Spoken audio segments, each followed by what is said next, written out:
मस्साजोगचे सरपंच संतोष देशमुख हत्या प्रकरणात वाल्मिक कराडवर मोक्का अंतर्गत गुन्हा दाखल करण्यात आला।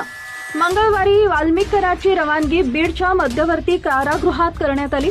आज कराडला केज कोर्टात हजर करणार असल्याची चर्चा होती, परंतु दुसरीकडे कराड समर्थकांनी आक्रमक पवित्रा घेतलाय।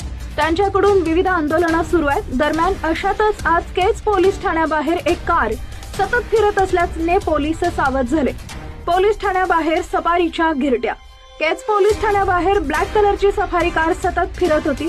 एक दोनदा नाही तर सतत कार ठाण्यासमोर फिरत असल्याने पोलीस सावध झाले। नेमकं काय प्रकार आहे याचा अंदाज लागत नव्हता।